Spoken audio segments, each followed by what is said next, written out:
बिस्मिल्लाहिर्रहमानिर्रहीम। अस्सलाम वालेकुम। क्या हाल है आप सबके। आज हम बात करेंगे रहम की गिल्टियाँ या रहम की रसौली के बारे में, जिसे हम इंग्लिश में फाइब्रेट भी कहते हैं, यानी कि फाइब्रेट यूट्रस। इसके बारे में हम बात करेंगे कि ये क्या होती हैं, कितनी टाइप्स की होती हैं, इनका क्या इलाज किया जा सकता है। वो ख़वातीन जिनको ये गिल्टियाँ हैं, वो ख़वातीन ख़ास तौर पर ये वीडियो एंड तक ज़रूर देखें। हम आपको फाइब्रेट का एक बेहतरीन इलाज बताएंगे जिसका रिज़ल्ट आपको इंशाल्लाह ज़रूर मिलेगा। फाइब्रेट के बारे में बात करते हैं। बच्चादानी या रहम में जो गिल्टियाँ होती हैं, सबसे पहली बात तो ये समझ लें कैंसर वाली गिल्टियाँ नहीं होती हैं, इसलिए नहीं कर रही हैं, जिससे आपको बहुत ज़्यादा डर जाना चाहिए। और इसकी कितनी टाइप्स होती हैं, इसकी मोस्ट कॉमनली 3 टाइप्स हैं। इसमें सबसे पहले जो हम बात करेंगे, ये मासूम सी गिल्टियाँ होती हैं। ये सब सिरोज़ल फाइब्रेट होती हैं जो बच्चादानी के बाहरी हिस्से पर होती हैं।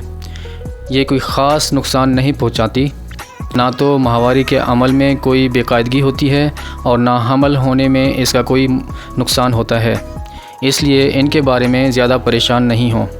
दूसरी टाइप होती है इंट्राम्यूरल फाइब्रेट। इंट्राम्यूरल फाइब्रेट बच्चादानी की दीवारों के दरमियान में होती हैं। इनका साइज़ डिपेंड करता है कि कितना है। अगर इनका साइज़ 3.4 सेंटीमीटर के साइज़ में फाइब्रेट हैं तो इसके लिए कोई ऐसी प्रॉब्लम नहीं है, ना तो ये हमल में रुकावट का सबब बनते हैं और ना माहवारी में बेकायदगी का। अगर इनका साइज़ 4 या 5 सेंटीमीटर से ज़्यादा हो गया हो और इनमें बढ़ता जा रहा है, इनमें पेन शुरू हो गया है, ये या इनकी वजह से आपकी सेहत पर कोई असर पड़ रहा है, तो इनका इलाज होना बहुत ज़रूरी है। तीसरी टाइप है म्यूकोज़ल फाइब्रेट। सब म्यूकोज़ल फाइब्रेट बच्चादानी की जो तय होती है, जिससे माहवारी का अमल होता है और यहाँ और जहाँ हमल के दौरान बच्चे की इम्प्लांटेशन होती है, यहाँ मौजूद होती हैं। ये फाइब्रेट हमल को रोकने में भी आते हैं। और प्रेगनेंसी नहीं हो रही है तो हमें देखना पड़ेगा कि कहीं ये फाइब्रेट तो नहीं है। ये फाइब्रेट हमल के रोकने के अमल में भी आते हैं। इसी तरह ये माहवारी के दौरान बेकायदगी भी करते हैं।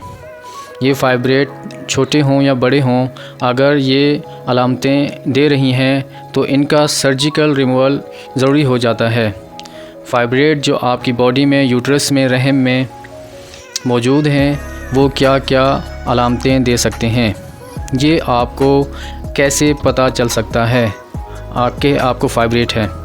एक तो ये कि अगर आपके माहवारी जो है रेगुलर है लेकिन बहुत ज़्यादा मिक़दार में है, यानी माहवारी का खून बहुत ज़्यादा आ रहा है या उसमें खून के लोथड़े साथ में आ रहे हैं, तो इसका मतलब ये है कि कहीं कोई प्रॉब्लम है।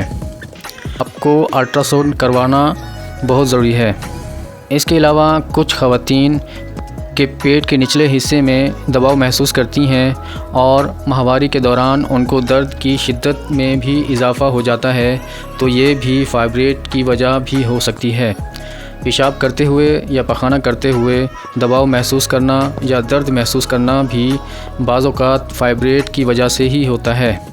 तो फाइब्रेट के लिए जब आपको पता चल गया है कि फाइब्रेट है, इनकी टाइप क्या हैं, ये कहाँ पर मौजूद हैं, ये आपको किस तरह की अलामतें दे रही हैं, इस बारे में अगर हम फाइब्रेट यूट्रस के बारे में बात करें तो ज़रूरी नहीं कि हर फाइब्रेट की सर्जरी की जाए। अब हम आते हैं इलाज की तरफ। इसके लिए बहुत ही सिंपल सा इलाज है। इस इलाज के दौरान कुछ परहेज़ भी ज़रूरी हैं, जैसा कि कोल्ड ड्रिंक्स का इस्तेमाल, चावल, बड़े का गोश्त, स्वीट्स, आलू, इन सब चीज़ों से परहेज़ करना पड़ेगा। इस इलाज से इंशाल्लाह आपको शिफ़ा मिलेगी। ये रेमेडी सिर्फ़ 2 महीने इस्तेमाल कर लें।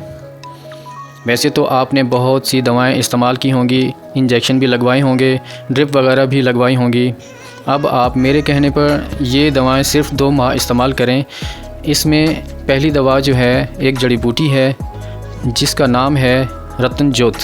रतन ज्योत आपको पंसार स्टोर से मिल जाएगी। आप रतन ज्योत का पाउडर बना लें और इसको 0 साइज़ के कैप्सूल में भर लें। एक कैप्सूल सुबह नाश्ते से पहले और एक कैप्सूल रात को खाना खाने से पहले पानी के साथ ले लें। और दूसरी दवा है आपको होम्योपैथ स्टोर से मिल जाएगी कि 15 कतरे आधे कप पानी में मिलाकर दिन में 4 दफ़ा पिएँ।